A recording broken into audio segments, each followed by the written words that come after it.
Breaking news, Norman public schools are facing a cyber threat. We have the details. Part of Oklahoma are at risk for severe weather. We'll have more coming up. And elections are nearing. We have the latest. This is OU Nightly.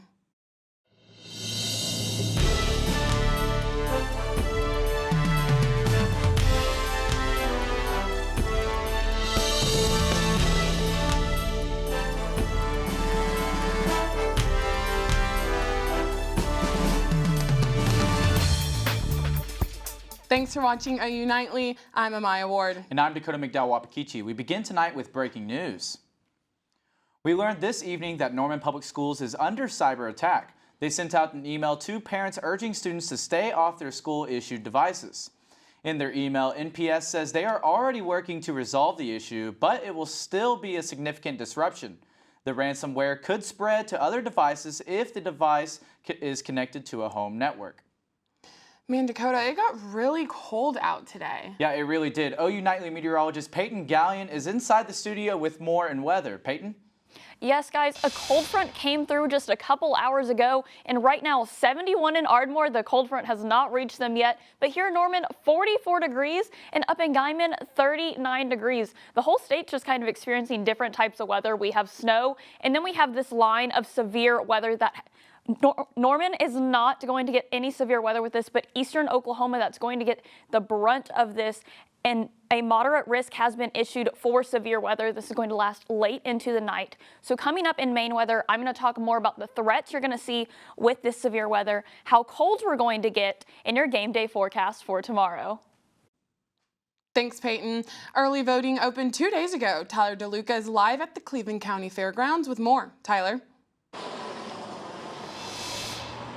Yeah, guys, early voting did continue here today at the Cleveland County Fairgrounds, and I was able to talk to multiple voters about how important the early voting window is. Well, it just makes it a lot more convenient, especially we've got the 3 days, the Thursday, Friday, Saturday, being able to vote, so that way it just, you don't know if doctor's appointments or having to work or what's on your schedule. You can always just zoom over here, vote, and be done. Well, it made it a lot easier, otherwise I wouldn't have been able to vote. And then for you, you came in today from start to finish. How long did the process take you to get your vote in? 5-10 minutes. Yeah, easy. Real easy.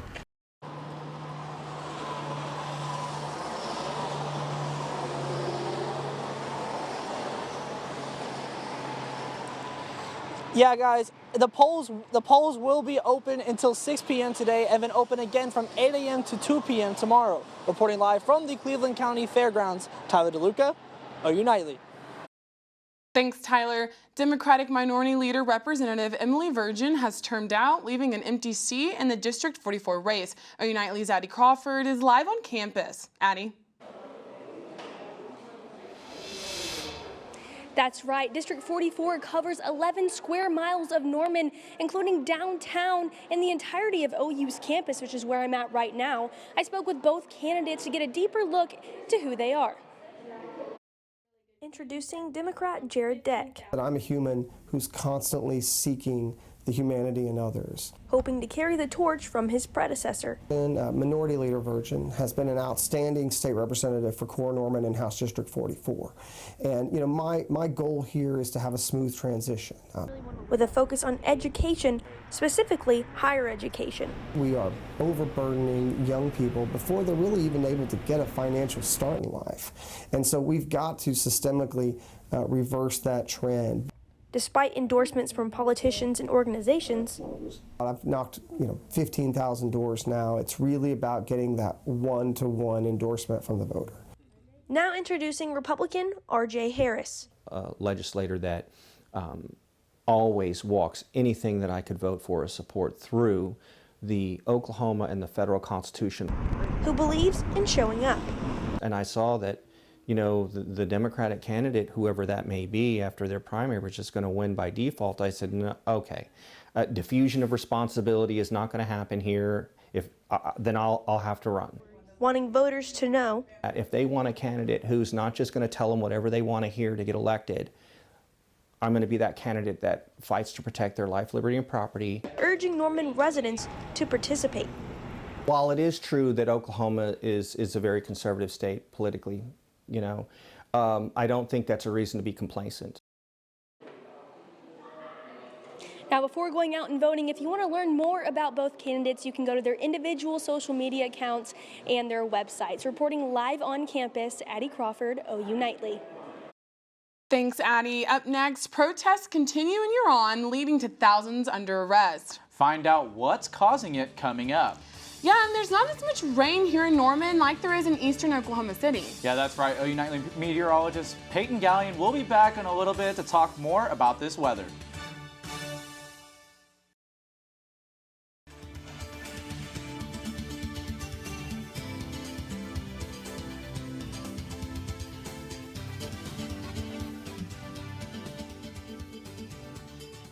United Nations has announced the number of people who have died in the Iran protests recently. Paris Khandros has that and the rest of today's international and national headlines from the News Center. Paris? At least 14,000 people have been detained in Iran following protest over the past 6 weeks. The demonstrations started after the death of a 22-year-old woman following her arrest by the country's morality police. The protests have resulted in 277 deaths. The U.S. economy has seen a rise in employment since October. The Bureau of Labor Statistics claimed that 261,000 positions were added, despite the unemployment rate rising to 3.7%. Even with the increase in jobs, economists are still predicting a recession. And massive layoffs have hit Twitter as new CEO Elon Musk started cost-cutting the company. Numerous Twitter employees posted Friday on the platform explaining they have been locked out of their work emails without notice.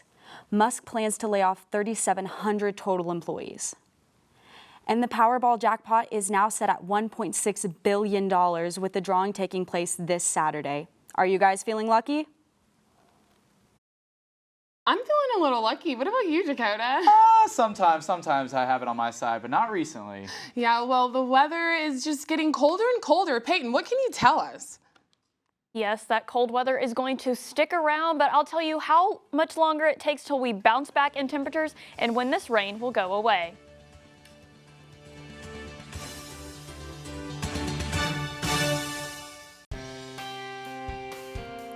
Welcome back to OU Nightly, and taking a look at the South Oval right now, it is very dreary that rain is starting to come down once again here in Norman. Currently right now temperatures 44 degrees, that rain is coming down. Winds pretty gusty right now with that cold front that came through. You can see the front has made its way through most of the metro. You can see temperatures falling extremely. Parts of the state that haven't been affected by the front, 70s in some areas.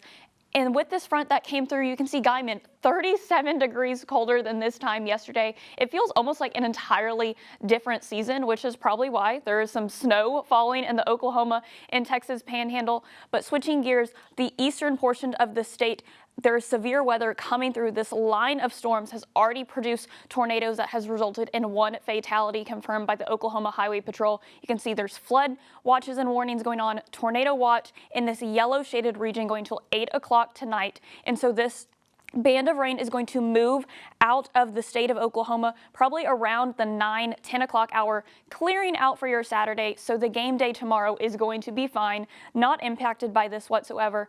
But with that line of severe weather coming through, this is why there is a moderate risk of severe weather issued for parts of Oklahoma, Texas, Arkansas, and parts of Louisiana for later tonight. Now, temperatures across the state, they're going to continue to fall. That front, as the front makes its way out of the state, temperature is going to continue to fall in the overnight hours.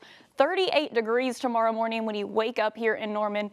Completely different from what we've been experiencing the past few days. Temperatures are going to warm up by that tailgate time because we finally have an afternoon kickoff. So by that lunchtime hour when you're tailgating, 51 degrees, a little bit cooler than we've experienced recently. And as you make your way into the stadium for that 2 o'clock kickoff, gates open at noon. Temperatures going to rise into the 60s by kickoff, 64 by halftime, and then 62 by the end of the game. Is going to be a very clear day. Clouds are going to move out of the area. No more dreary conditions like we've seen the past few days. And going into the rest of the week, don't forget we fall back for daylight saving time Saturday night into Sunday, bouncing back in temperatures on Sunday, Monday, into the rest of the week. Once again, we are going to be cloudy. Voting day on Tuesday. Make sure you go out to the polls for those elections. And we are watching another cold front that makes its way into the metro coming into next week. Dacoda, Amaya.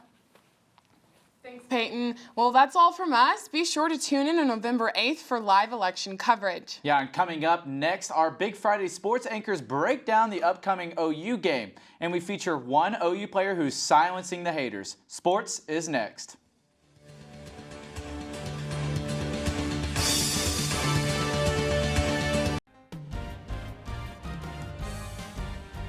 Welcome to Big Friday Sports. I'm Brooklyn Sweet. And I'm Hallie Moss. We've got a packed show for you today, and as usual, we'll start with some OU football.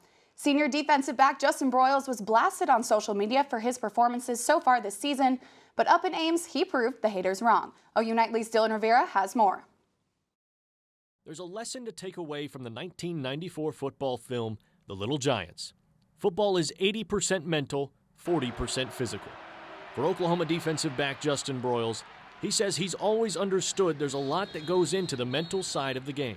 I've always understood that there's more to the game than just the physical side. You know, there's so much more in terms of the mental side of the game, and not even so we could talk mentality, but it goes deeper in terms of, you know, stillness and awareness, being able to find the moment, being able to find flow, being able to stay in the zone, you know, being able to have a next play mentality. You know, that's kind of been my chase this offseason. That strength and mentality was put to the test early on in this season.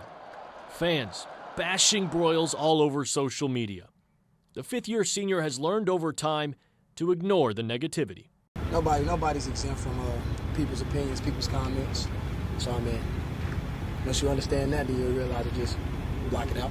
While Broyles became the online lightning rod for the team's poor play, word of the fans' comments made its way to head coach Brent Venables, and he defended his defense's leader. Why anybody would spend 1 ounce of energy being emotional or mad about a player that loves this university and is committed every ounce of who he is, every fiber in his body to helping this place be great. I don't know. I don't know what's behind that. Venables continued on, saying what fans don't see behind closed doors is how Broyles leads by taking accountability for others' mistakes. He takes every moment of where something isn't going right, he takes it on his own shoulders. He bears that burden, even when it's not his fault. And he just cares. He cares as much as any player I've been around. In the game against Iowa State, Broyles silenced the noise with this interception, a critical fourth down stop, and a total of 4 tackles on the day. Broyles knows to continue quieting the critics. The answer is surprisingly simple. He just needs to be Justin Broyles. I just show up and be myself every single day.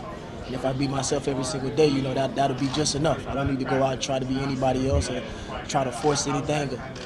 Like, I'm put in this position right here, right now as a leader. It's because I've been me. Like, that's what got me here, and that's what's going to get me there. Dylan Rivera, OU Nightly. The Eagles' undefeated reign continues after Thursday night's win over the Texans, marking their first 8-0 start ever. That's right, the Texans scored the first TD of the game, but the Eagles fought back with a 91-yard drive for a touchdown. Philly QB Jalen Hurts threw for 2 touchdowns in the 29-17 win. And the OKC Thunder have been on a roll, but Thursday night the Nuggets put a stop to that momentum. OU Nightly's Parker Abels tells us about a standout player despite the loss. The Oklahoma City Thunder's 4-game win streak came to an end, falling to the Denver Nuggets 122-110. Shai Gilgeous-Alexander was the star of the game, putting up 37 points on 13 of 17 shooting. And while he was the leading scorer of the game, he didn't hesitate to get his teammates involved. The one thing that's impressive about him, it was a timeout late where I had something drawn up for him, and it really wasn't for him, but it was a Giddey play where it would end up being a 2-man game with him and Giddey, and he readjusted the play to move himself further away from the ball because he said, I think, Josh has got it going right now. And the huddle broke, and I looked up, and he's got 35 points. Your star player is cooking like he is, and he's able to give it to other guys and get other guys involved. Speaks volumes of him, and it's also another weapon to have him as a screener because, guys don't want to leave him, and he creates so much attention, and he understands that, and coach puts him in, positions to be the screener and gets other guys downhill. But, he's such an unselfish guy and, willing guy to make other guys around him better and get other guys going. I just think, for us to win games, it's going to take more than me. And guys got to get comfortable out there. Guys got to play in space. It's always a 5-man sport, 5-man game. I can't score 110 points every night, so I'm going to need the other guys. And I just want to make sure they're comfortable offensively and can get it going in spots as well, too. The Thunder will now head north to face Giannis Antetokounmpo and the Bucks Saturday in Milwaukee. From inside the Paycom Center, Parker Abels, OU Nightly. Thanks, Parker. OU women's basketball made their debut and started strong with a win. OU Nightly's Jack Horan reports on some old and new Sooner faces that took the court Thursday night. The last warm-up is complete for OU women's basketball as they beat Emporia State 90-67. The player that highlighted the night was 6-year senior Anna Yanusa, and head coach Jenny Baranchek was very excited for her return. It was fun to watch her, especially defensively. And, you know, I think she brings another element to us just in terms of her communication, her poise, her ability just to work. I thought in terms of defensively, I thought they did some really good things. From 6-year senior to freshman making her debut tonight, 6'4" Kirsten Johnson got to play in front of Sooner fans for the first time, and Baranchek was happy with what she saw. And I thought her effort was great. I thought she kept the ball alive a few times, especially in that first quarter when our shots weren't necessarily falling. You know, we were getting some good looks, but they weren't necessarily going in, and I thought she kept it alive a few times. I thought she played really hard. I thought she adjusted. You know, she got stuck behind one time. The next time she's moving, she tips it. You know, I was really impressed. The Sooners open up their regular season against Oral Roberts at 4 p.m. on Monday. Reporting from the Lloyd Noble Center, Jack Horan, OU Nightly. Oklahoma's soccer season came to an end last night after a tough 3-0 loss against reigning Big 12 champion TCU. The Sooners' Big 12 semi-final fall was the first shutout all season, crushing a 25-game streak. And looking ahead, OU hopes to return 19 student athletes under head coach Mark Carr for the 2023 season. And coming up on Big Friday Sports, we'll tell you about a shocking loss in Oklahoma high school football. We even crossed the Red River to highlight some Thursday night stars who are catching Oklahoma eyes and give you an inside look at OU's next quarterback. Welcome back to Big Friday Sports, and if you are heading to the OU Baylor game tomorrow and want to start off with some tailgating, better grab that jacket because it is going to be a chilly one. 51 degrees for your tailgate times because we finally have an afternoon kickoff at 2 p.m. so you can enjoy some tailgating in the morning, and then once you head into the stadium when gates open at noon, temperatures are going to climb towards 61 degrees, 64 by halftime, and then falling back down in the evening hours towards the end of the game. The skies are going to be pretty clear tomorrow. No dreary days like we have seen the past few days. Brooklyn and Hallie, I am ready to be back in the Palace for another Sooner win. How about y'all?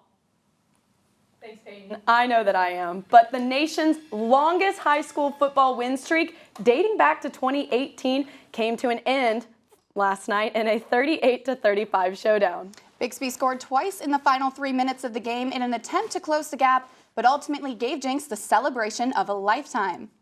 And speaking of Thursday night lights, Ballin' with Brigg is back. That's right. In studio is Brigg Bates, who's here to break down some local high school football matchups from Thursday night. Ballin' with Brigg is back in session for another Thursday night under the lights.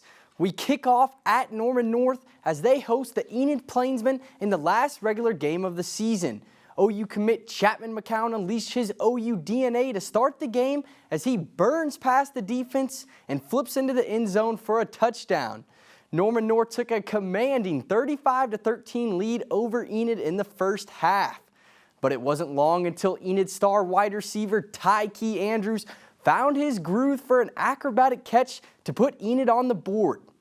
And to ice the game, Chapman McCown took an Enid defender to the laundromat and put him in the spin cycle for his fourth touchdown of the night as the Norman North Timberwolves passed the Enid Plainsmen 52-32.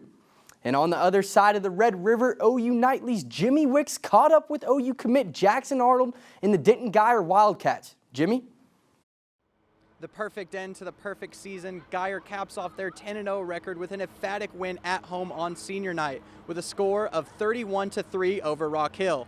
And now there's only one thing left on the agenda, playoffs. The Wildcats started the game off slow with this huge pass by Jackson Arnold in the first. It opened the floodgates open for Geyer. And despite the tough start, Jackson was laser focused at the task at hand. Obviously, before the season, this is everything we wanted, to go 10-0 and ultimately 16-0 is what we want. But we made a statement so far, and I'm super proud of our boys. The old saying goes, defense wins championships, and Guyer has a good one. Led by 5-star safety Peyton Bowen, and in the season finale, he recorded 2 interceptions in an impressive team performance. Yeah, the first one, it was a whole different pass, and I tried to make a play on it once I saw the quarterback launch up, and then load up, and then the second time it was a tip pass. Great play by our linebacker Blade to tip the pass, and I was just there. I was just right place, right time. With the help of this huge 43-yard run by Jackson Arnold, the Wildcats got the job done. Now Arnold is focused on next week. Yeah, definitely a lot sloppier than we wanted. Part of that just not being focused, not coming out sharp, not focusing pregame, but came out with the win. 31-3 is definitely a solid win. Just carry this momentum on into playoffs. Next week, Texas high school football playoffs begin, and with the help of Peyton Bowen and Jackson Arnold, Guyer might just get their 3rd championship ring. Reporting from Denton, Texas, Jimmy Wicks, OU Nightly. Thanks, Brigg and Jimmy. I know I'm excited to see Jackson Arnold take the Palace next year. And talk about a nail-biter Thursday night in Game 5 of the World Series. After the Astros threw the first combined no-hitter in World Series history in Game 4, Philly was looking for redemption. But redemption they did not get, as the Astros pulled out another close win 3-2 with an extraordinary game-saving catch. I know. That catch by McCormick was crazy. I was watching in a crowd full of people, and it was a great atmosphere. Everyone was yelling. There was Astros fans, there was Phillies fans, and it was great. He could not stay on his feet. The way that he just fumbled backwards and then held it up at the end. It was fantastic. Had to have hurt a little bit. He hit the wall hard. Absolutely. Well, thank you guys so much for watching Big Friday Sports. And if you're heading out to the game tomorrow, don't forget your jackets as the Sooners go on a bear hunt.